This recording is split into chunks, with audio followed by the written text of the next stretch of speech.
The book of Exodus begins after Joseph and his brothers have died and their descendants are living in Egypt and they multiply rapidly.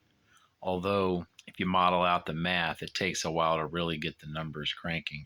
A new Pharaoh comes over the land of Egypt and says, who did not know Joseph. Doesn't necessarily mean he didn't know about Joseph, but he didn't know him. He noticed how fast the Hebrew people were multiplying and was very alarmed by it. He was afraid they would join up with his enemies. So he started oppressing and enslaving them. Again, this probably took a while because if you model out the math, with Israel being 70 people to start with, although we might bump that up to something like 120, given that his sons' wives weren't counted.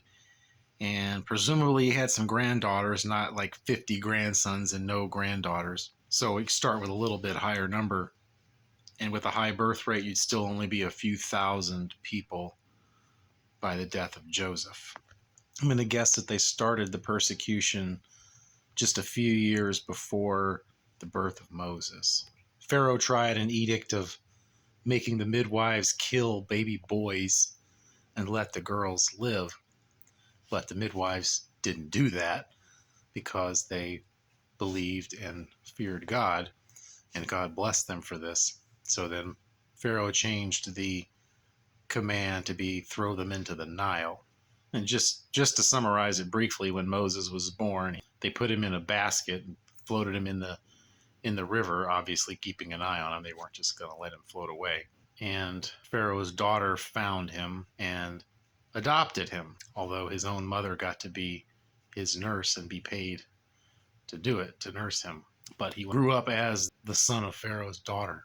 When he was 40, there was an incident where he killed an Egyptian who was mistreating a Hebrew. Pharaoh wanted to kill Moses for this, so Moses fled the country for 40 years until God told him to come back and lead the people out of Egypt. That's the basic story of Moses. For the rest of this video, though, we're going to consider the time frame of the prophecies about the 400 years and the fourth generation.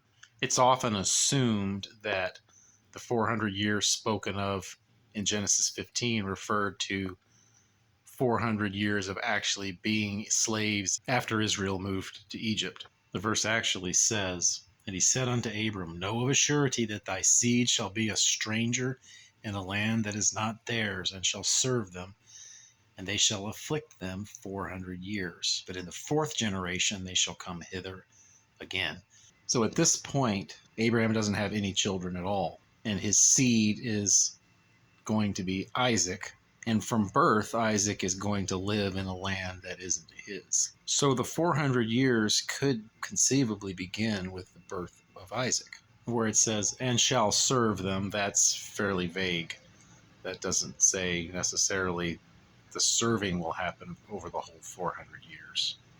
Now, when was Isaac first persecuted by an Egyptian? According to Galatians 4:29, "He that was born after the flesh persecuted him that was born after the spirit." And this is in the context of Hagar and Sarah and Ishmael and Isaac. The one time we see persecution of Isaac by Ishmael, it's mild, at least it seems to be mild. It's a mocking at his weaning celebration, which may have occurred anywhere between him being 2 to 5 years old. Ishmael was an Egyptian. His mother, Hagar, was Egyptian. So this would seem to be the beginning of the 400 years of affliction for the seed of Abraham. Abraham is now 105. When he's given the promise, he was 75, so this is 30 years later. Paul also says in Galatians that the law was given 430 years after the promise. The promise occurred when Abraham was 75. It's now 30 years later, and the law was given right after the Exodus. So 430 years goes from when Abraham got the promise at 75 until the Exodus, leaving the 400 years. Of course, it's possible the 400 was intended to be a round number. So let's say if Isaac's weaning party was at 2, then it would be 403 years later. Or if his weaning party was at 3, which is the age Samuel was when he was weaned, 402, or it still could have been as late as 5, according to Hebrew traditions. So, if this is the correct way to look at the 400 years, how long was Israel actually in Egypt? Well, Abraham was 100 when Isaac was born. Isaac was 60 when Jacob was born, and Jacob was 130 when he moved to Egypt. So the 25 years for Abraham to get to 100 plus 60 plus 130 leaves us with 215 years in Egypt. But what about this idea of the fourth generation? Isn't even 215 years too long for 4 generations? No, it isn't.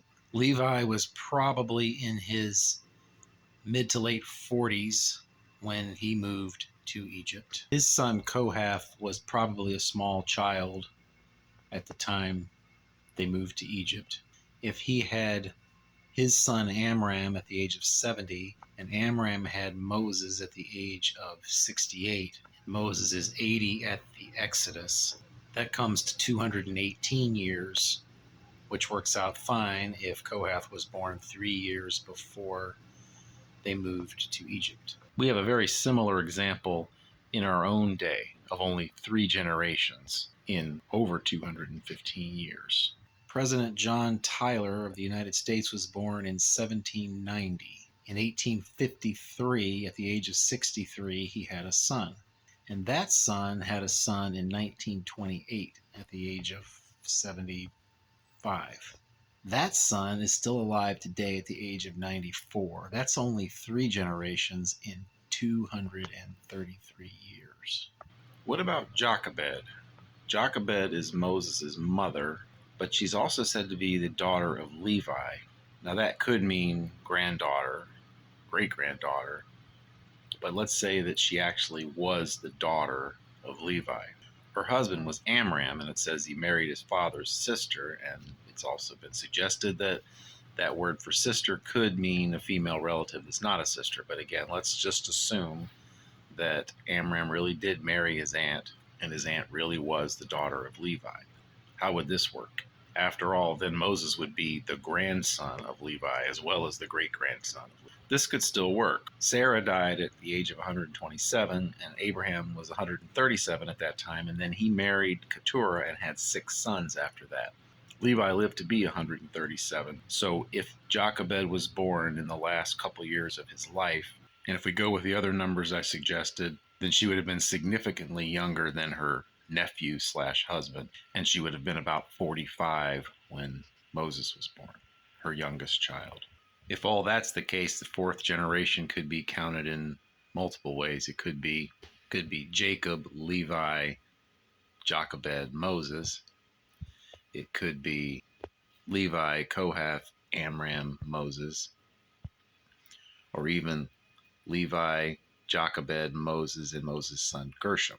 One other verse that should be addressed related to this timeline is Exodus 12:40.